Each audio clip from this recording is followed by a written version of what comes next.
La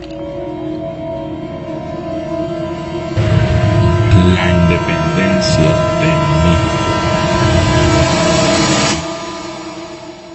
El descubrimiento de nuevas tierras en España llenó de apetito de conquista a los colonizadores para seguir explorando nuevas tierras. En ese transcurso de exploración, la conquista ya no era vista con fines comerciales, sino ya era una conquista de manera personal, que en la avidez de cada invasión, España y varios reinos se iban apropiando de territorios. En febrero de 1519 llega a las costas de México Hernán Cortés, con 11 barcos, unos 600 hombres, 16 caballos y 14 piezas de artillería. Hernán Cortés navegó desde Santiago de Cuba a Cozumel y Tabasco, derrotó a los mayas establecidos y recibió, entre otros regalos, a la india Doña Marina, también llamada Malinche, que le serviría como amante, consejera e intérprete durante toda la campaña de conquista, desobedeciendo órdenes expresas del gobernador Velázquez en Cuba. Fundó en la costa del Golfo de México la ciudad de Villarrica de la Veracruz. Diego Velázquez no había querido que Hernán Cortés se internara en esa travesía, porque conocía los niveles de codicia que tenía. Ya había trabajado con él siendo primeramente su secretario. Diego Velázquez, por otra parte, desde mucho antes ya había recibido noticias de nuevas tierras por parte de Jerónimo Aguilar, un español náufrago que de todas formas se congenió con Hernán Cortés y le servía de intérprete hasta que apareció su amante, la Malinche. Ella poseía la habilidad de hablar e interpretar muchas lenguas, entre ellas el náhuatl. En toda la extensión del territorio de México habían diversidades de pueblos aborígenes. Tenían su propia forma de organización social, política y económica, donde primaba un emperador, pero el que establecía hegemonía como la conocemos hoy día era solo un imperio, el de los aztecas. Este imperio conquistaba territorios y hacía que los territorios conquistados pagaran un tributo en nombre de su dios, el dios Quetzalcóatl. Y en nombre de su emperador Montezuma contaba con el principal ejército, uno de los más grandes. Su capital era Tenochtitlán, donde corrían los rumores que existía una gran cantidad de riquezas y oro, lo que hizo que le brillaran los ojos de ambición a Hernán Cortés. La mitología nos dice que el dios Quetzalcóatl iba a volver para tomar el lugar como emperador. Hernán Cortés se aprovechó de esto y de muchas cosas más, como la inconformidad que tenían varios pueblos indígenas de pagar tributo al emperador Montezuma II. Entre esos pueblos se encontraban los totonacas y tlaxcaltecas, quienes se unieron al ejército de Cortés. Hernán Cortés tuvo muchas batallas perdidas, como la rebelión de muchos colonos el 30 de junio de 1520, la que se conoce como la Noche Triste, donde se dice que se sentó a llorar debajo de un árbol. Pero también tuvo triunfos, como la muerte de Montezuma II, a manos de los mismos indígenas, porque pensaba que estaba aliado con Cortés, pero siempre estaba siendo manipulado por él. El error más grave que pudo cometer Montezuma II fue brindarle al enemigo las estancias del palacio de su padre.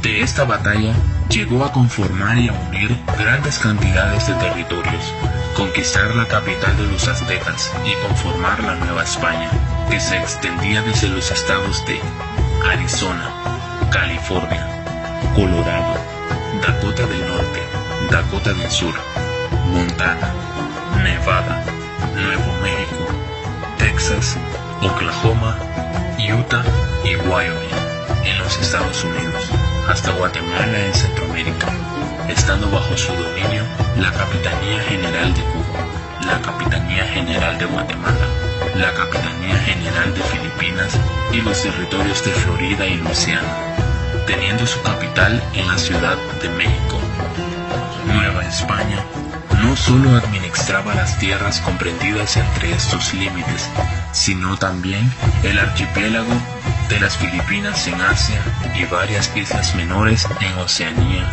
como Guam. España, Francia, Gran Bretaña, Italia, Alemania son algunos de los reinos que se encontraban en un episodio de guerras bélicas en el siglo XVIII, conquistando territorios tanto en Europa como en América. Varios movimientos políticos y sociales se levantaron tanto en la parte del este de los Estados Unidos hasta llegar a su independencia en 1781, y una revolución por parte de un grupo económico de los países europeos, principalmente en Francia, para tener acceso a la política, como fue la Revolución Burguesa de 1789. Todos esos episodios llegaron a difundirse por toda América. Los barcos iban de puerto en puerto por asuntos comerciales, pero de igual forma venían con noticias de lo que ocurría en cada lugar que llegaban. Esto inspiró a muchos criollos mestizos a levantarse contra la opresión de los colonizadores, quienes los habían esclavizado durante 300 años.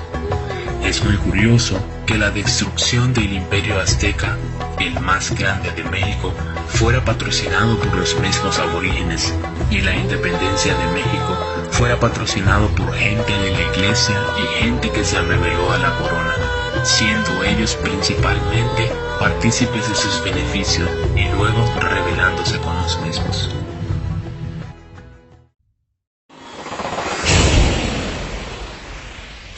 Héroes de la Independencia. Miguel Hidalgo y Costilla, iniciador de la guerra por la independencia y quien lanzó el famoso grito de Dolores, fue conocido como el padre de la patria, y su consigna fue: ¡viva la independencia! ¡Viva la Virgen de Guadalupe! ¡Muera el mal gobierno!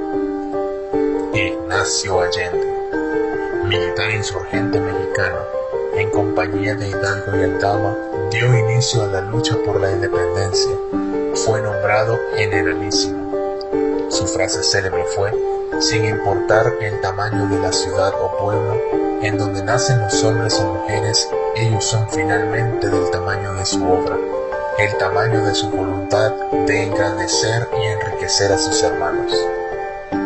Josefa Ortiz de Domínguez, esposa del corregidor de Querétaro, alerta a Hidalgo, Allende y Aldama que han sido descubiertos, hecho que adelantó el levantamiento en armas. Su frase célebre fue: tantos soldados para custodiar a una pobre mujer, pero yo con mi sangre les formaré un patrimonio a mis hijos. José María Morelos y Pavón, líder insurgente conocido como el Siervo de la Nación, encabeza la lucha a la muerte del cura Miguel Hidalgo. Su frase célebre fue: morir es nada cuando por la patria se muere.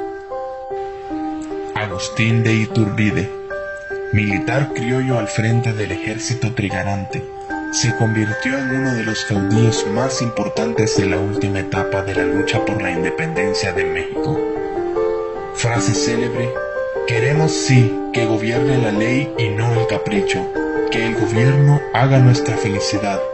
No nos guía el espíritu revolucionario ni innovador, sino el deseo único del bien de la patria. Vicente Guerrero, bajo el mando de José María Morelos, toma el mando del ejército a la muerte de este. Junto con Iturbide proclama el Plan de Iguala, dejando a Iturbide como jefe del ejército trigarante. Su frase célebre fue: la patria es primero. Estos son los personajes destacados más importantes que hicieron posible que México se independizara del imperio invasor.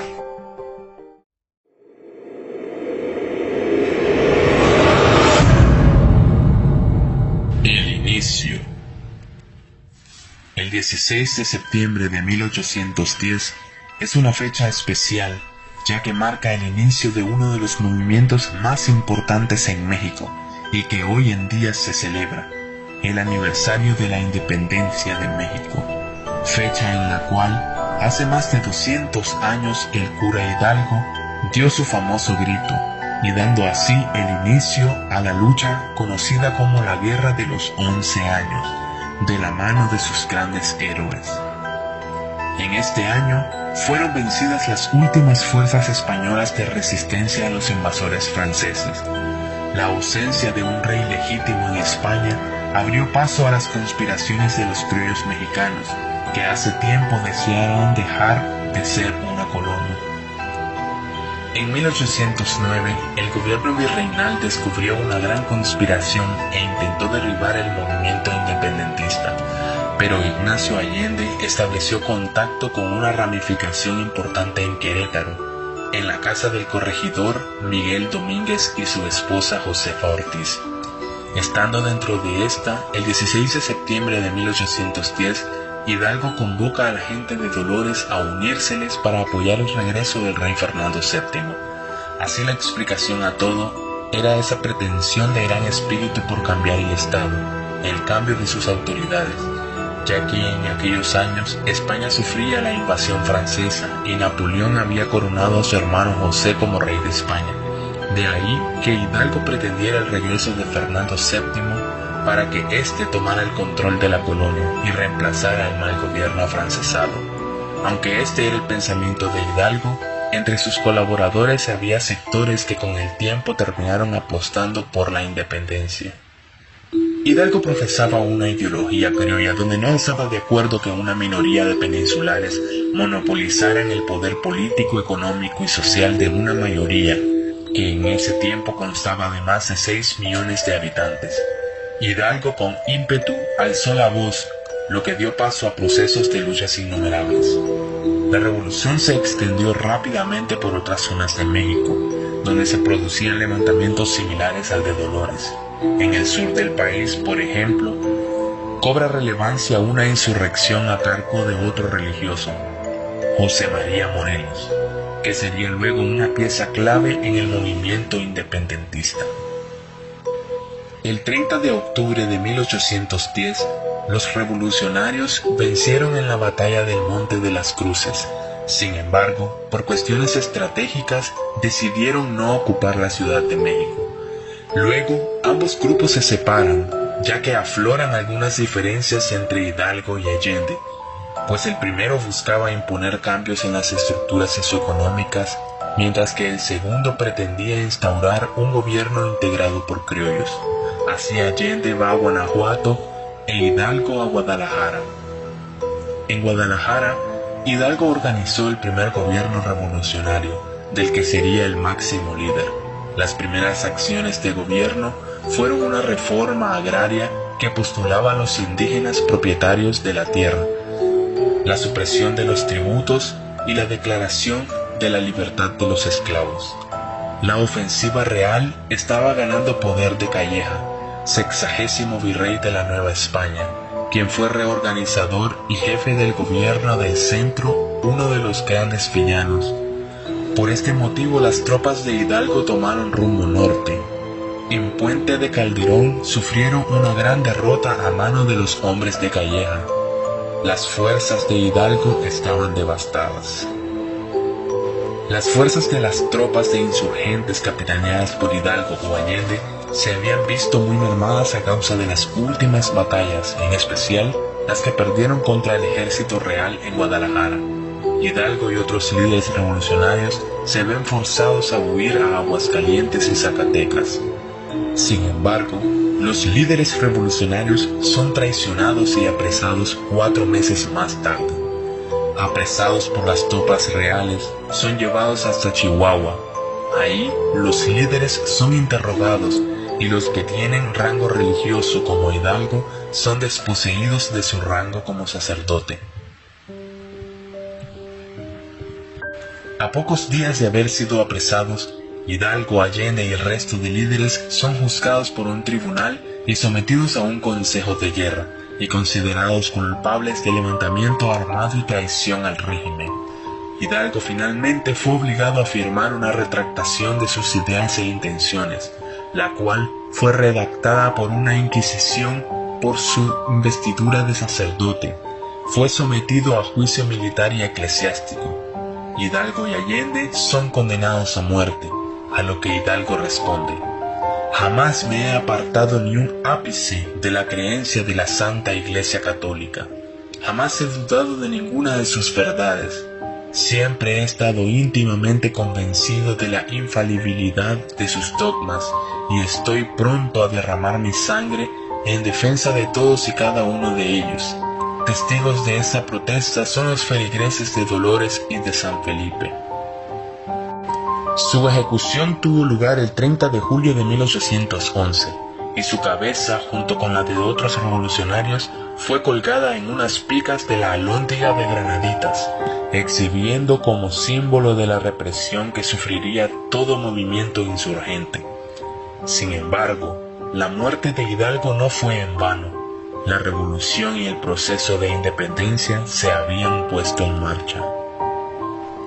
La muerte de líderes como Hidalgo o Allende marca el inicio de la segunda etapa del proceso de independencia de México, la que se caracteriza por una lucha de tipo defensiva o de resistencia. Y es así como en este periodo el personaje que se va a erigir en líder del movimiento será Morelos, en la que predomina la guerra de guerrillas. Durante esta etapa, las fuerzas insurgentes comenzaron a desorganizarse y su lucha se dirigió a pequeñas provincias al sur del país donde se encontraba Vicente Guerrero. Dirigido por Hermenegildo Galiano, él lo nombra capitán de movimiento de Guadalupe.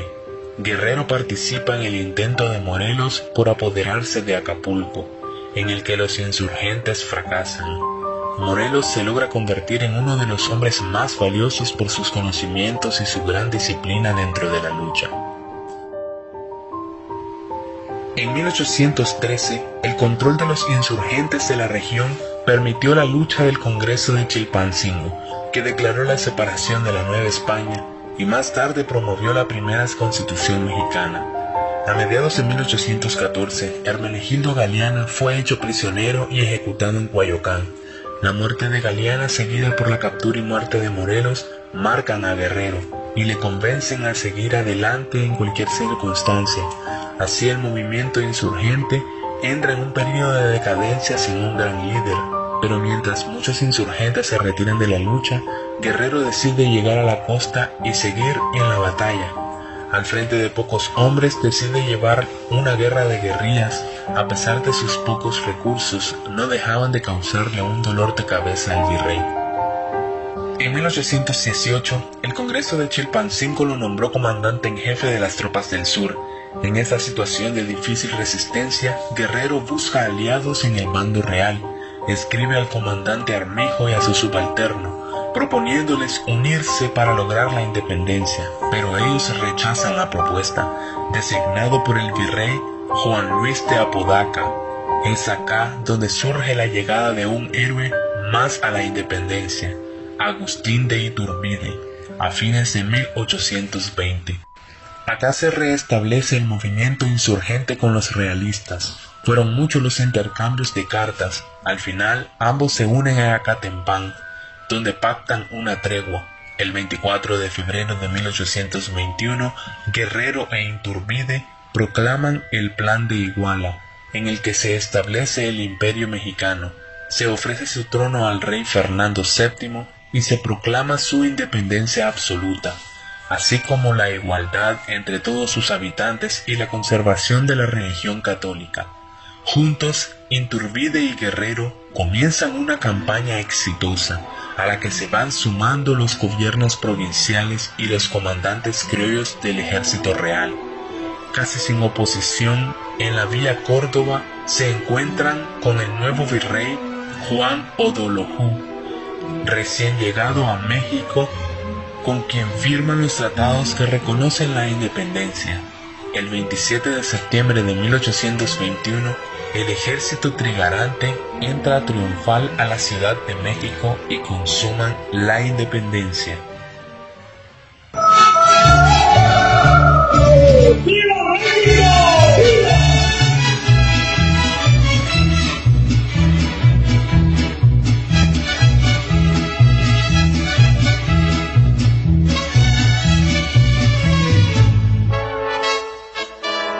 Soy pura mexicana, nacida en este suelo, en esta hermosa tierra que es mi nación. Mi México querido,